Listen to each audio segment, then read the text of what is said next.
você sabia que é possível a advocacia pro bono?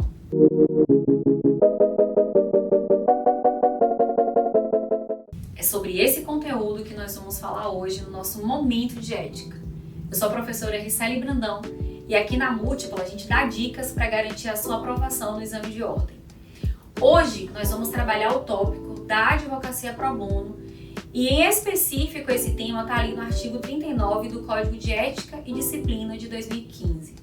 A advocacia pro bono ela tem alguns requisitos. O principal requisito sobre esse ponto é a gente entender que a advocacia pro bono ela pode ser executada só que de forma voluntária, eventual e não habitual. Temos que ter bastante atenção com relação a isso. E o momento do exercício da advocacia pro bono, ainda que o advogado ele não esteja recebendo a contratação do serviço, não é um honorário convencionado entre as partes, exatamente porque pode ser uma parte pessoa física que não tem condições de pagar, ou até pessoas jurídicas sem fins lucrativos que também não têm condições de pagar e não convencionou esses honorários, mas ainda que o advogado não esteja recebendo para isso, ele precisa entender que a atividade empregada, a dedicação, o zelo precisará ser feito da melhor forma possível. O fato de você estar exercendo a advocacia pro bono não significa dizer que você vai fazer de qualquer jeito, sem atenção, sem cuidado, sem dar retorno ao cliente, sem explicar os passos do que você vai precisar fazer, executar. Aquela relação que você tem quando o cliente paga pelos seus serviços tem que ser a mesma, e eu ainda digo, com uma dedicação até maior, quando o cliente não pode pagar pelos seus serviços e você está ali exercendo a advocacia pro bono. A advocacia pro bono ela está ali em alguns requisitos trazidos pelo artigo 39 e eu trago um deles aqui para vocês. Alguns deles, né? Não vou falar sobre um só, vou falar sobre todos. Que o defensor ele pode ser nomeado, conveniado ou dativo. Vocês já escutaram muito sobre o defensor dativo, eu dou alguns exemplos. O advogado ele está ali no fórum, foi fazer uma audiência, foi despachar com a secretaria ou com o juiz e acaba que tendo uma audiência presencial. Essa audiência presencial acontece muito em processos do crime, né, envolvendo a parte penal. E ali naquele momento, a parte acusada ela está desassistida da Defensoria Pública. E o juiz quer executar aquela audiência para não ter que ficar remarcando, atrasando mais o processo. Então ele percebe que tem um advogado ali e nomeia o advogado naquele momento como advogado dativo para fazer aquela representação naquele momento. Em regra, para esse processo de nomeação, o advogado ele tem que estar disposto e ele tem que participar desta nomeação que foi dada ali pelo juiz enquanto advogado dativo, que encaixa na categoria do advogado pro bono. Riceli, o advogado ele pode se recusar a fazer esse ato? Sim, ele pode se recusar, mas ele vai ter que apresentar um motivo justo, ou seja, ele vai ter que justificar o porquê que ele não tem condições. Alguns exemplos de justificativa. Ele pode ter naquele exato momento uma outra audiência, ele pode já ter uma reunião marcada com um determinado cliente que ele não pode desmarcar. Possa ser uma área que ele não domina. Por exemplo, se isso acontece comigo, eu tenho quase 14 anos de formado e não sei nada de direito penal na prática. Então eu não poderia figurar naquela relação porque eu não teria técnica o suficiente e a técnica necessária e exigida para que eu pudesse estar naquele momento. Então eu justificaria, excelência, eu não tenho domínio sobre esse conteúdo porque eu sou especializada em outras áreas e não trabalho com isso. Eu posso não ajudar o acusado da forma que realmente deve e ele precisa de ajuda.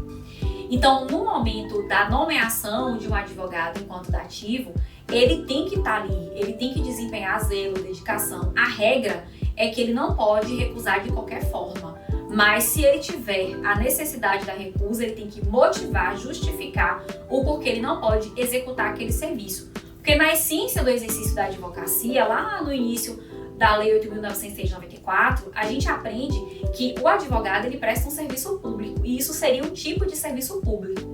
Então a regra é que ele execute essa atividade, mas na recusa ele vai ter que motivar, fundamentar o porquê de não poder prestar esse serviço naquele momento.